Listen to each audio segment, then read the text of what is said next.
अस्सलाम वालेकुम friends, welcome to school education updates channel. आज मैं आपको इस वीडियो में बताऊंगा कि पंजाब एग्जामिनेशन कमीशन जो 3, 4, 5 एंड 8 क्लास का लार्ज स्केल असेसमेंट ले रहा है उसका तरीकाकार क्या है और उसकी ट्रेनिंग ये हो रही है। तो इसमें टेस्ट एडमिनिस्ट्रेटर जो होगा उसके रोल्स हम बताएंगे। इसमें वो स्टूडेंट्स को उनका प्रॉपर क्वेश्चन पेपर देंगे और उसके री ओपनिंग और ओपनिंग में उसी का किरदार होगा। ये डेट शीट है जी 3, 4, 5 एंड 8 क्लास की। तो इंग्लिश का सबसे पहला पेपर है 18 अप्रैल को, उसके बाद उर्दू 19, मैथ 20 और साइंस या जनरल नॉलेज ये 21 अप्रैल को है। तो 2 घंटे 45 मिनट टाइम है इसके लिए। तो पैकिंग स्कीम क्या होगी, जो बंडल उसे मिलेगा टेस्ट एडमिनिस्ट्रेटर को उसमें 3 बैग होंगे जी। तो हर बैग वो एक बड़े सील जो कपड़े का एक थैला होगा उसमें ये तमाम चीज़ें पैक्ड होंगी। उनमें 4 पेपर्स होंगे, उसके बाद स्टेशनरी होगी और इनके सब्जेक्ट वाइज पेपर होंगे हर क्लास के अलग अलग, 3 का, 4 का, 5 का, 8 का। तो ये उसकी पैकिंग स्कीम है। उसके बाद टेस्ट एडमिनिस्ट्रेटर पहले दिन क्या करेगा जी, वो पैकेट वसूल करेगा, उसमें पेपर वसूल करेगा और उनको सिक्योर जगह पे रखेगा सेफ्टी में। और वो ख़ुद ही ज़िम्मेदार होगा, टेस्ट एडमिनिस्ट्रेटर ही उसको पेपर को लेके जाने में और लेके आने में।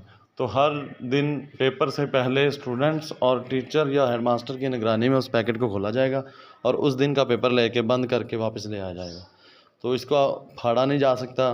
आपने इसको ओपन और क्लोज़ कैसे करना है, तो उसमें डिस्ट्रिक्ट का कोड होगा, तहसील का सेंटर कोड, सेंटर नेम होगा एंड स्टूडेंट कंट्री काउंट होंगे कि स्टूडेंट्स कितने हैं जी। तो ये आपके सामने मैं दिखा रहा हूँ opening of subject wise poly bag. इसमें सबसे पहले देखा जाएगा कि आइडेंटिफाई किया जाएगा कि उससे रेलिवेंट क्यूएटी या वो पेपर है मौजूद कि नहीं। उसके बाद वेरीफाई करेंगे center code, center name, subject and date. उसके बाद टाइम होगा उसका और be careful only open relevant subject. उस दिन जिस सब्जेक्ट का पेपर है सिर्फ वही उसी दिन ओपन किया जाए, उसके अलावा कोई और पेपर ना ओपन किया जाए। ओपनिंग ऑफ ग्रेड वाइज इन्वेल्व, तो इसमें सब्जेक्ट वाइज और ग्रेड वाइज होंगे, यानी 4 क्लास का है या 5 का है या 8 का है। तो 8 क्लास का पहले इंग्लिश का पेपर खोला जाएगा, इसी तरह दूसरी क्लासेस में भी सेम ऐसे ही है। तो हर स्कूल का ज़रूरी नहीं है कि 3 का भी हो, 4 का भी, 5 का भी, 8 की। किसी स्कूल में 8 क्लास का पेपर होगा, किसी में 5 का होगा, किसी में 3 का होगा। तो ये उन्होंने ऑटोमेटिक एक लिस्ट बनाई है, उसमें खुद ही उन्होंने जनरेट किया और उसमें हर स्कूल की अलग अलग ग्रेडिंग के हिसाब से उन्होंने तादाद के लिहाज से ये असेसमेंट करनी है। तो डिस्ट्रीब्यूशन ऑफ आंसर बुकलेट्स होंगी इसमें। तो बुकलेट्स आपके आंसर शीट्स होंगी, वो आप प्रोवाइड करेंगे बच्चों को और फिर उसके बाद जितने आप देंगे उतने ही वसूल कर लेंगे। नेक्स्ट है जी की रिस्पॉन्सिबिलिटीज़ ऑफ टेस्ट एडमिनिस्ट्रेटर। तो सबसे पहले तो वो ये तरीका बताएगा कि एमसीक्यूज़ कैसे फिल करने हैं। इसमें एमसीक्यूज़ 50 नंबर के होंगे और 50 सब्जेक्टिव होगा और वो डेली बेसिस पे डेली ऊंची आवाज़ में बच्चों को बताएगा कि एमसीक्यूज़ के बबल फिल कैसे करने हैं और फिल करने का तरीका वाज़े तौर पे पेपर को नमूना के तौर पे दिखा के सामने दिखाएगा। ये आपके सामने स्क्रिप्ट है जी उसको फिल करने का। ये आपके पास एक पेपर है, सैम्पल पेपर 3 क्लास का। ये क्यूएटी भी इसी तरह का होगा और टेस्ट एडमिनिस्ट्रेटर के लिए और पैक का असेसमेंट का 8 क्लास का और 5 क्लास का भी सेम इसी तरह का होगा। ये एमसीक्यूज़ हैं, उस पर बच्चे का नाम और तस्वीर होगी जो कि वेरीफाई की जाएगी 3 क्लास के पेपर में।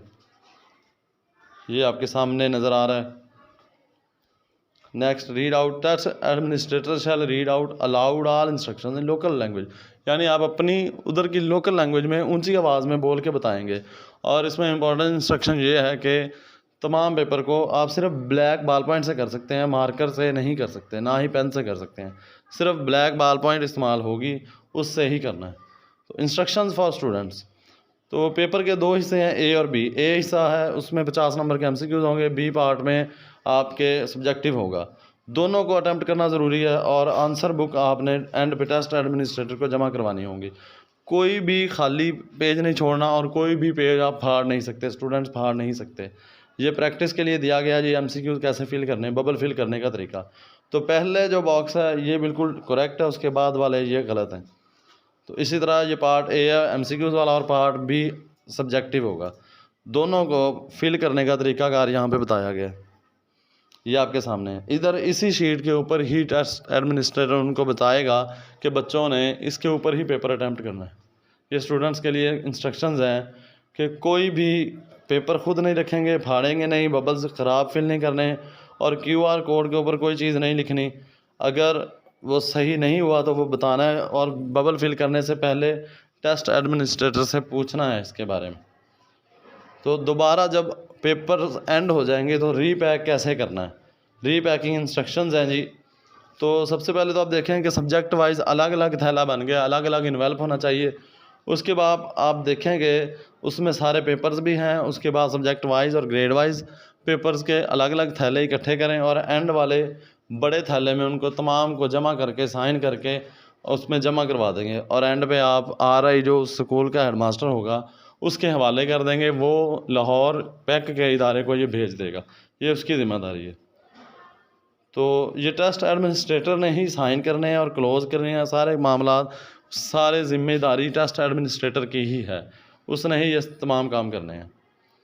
तो सबसे पहले आप क्या करेंगे, रीपैकिंग के लिए काउंट करेंगे पेपर्स की बुकलेट्स को और फिर उनके बैग्स को, इन्वेल्प्स को, फिर उनको इन्वेल्प में डालेंगे और डे वाइज पॉली बैग में डालेंगे।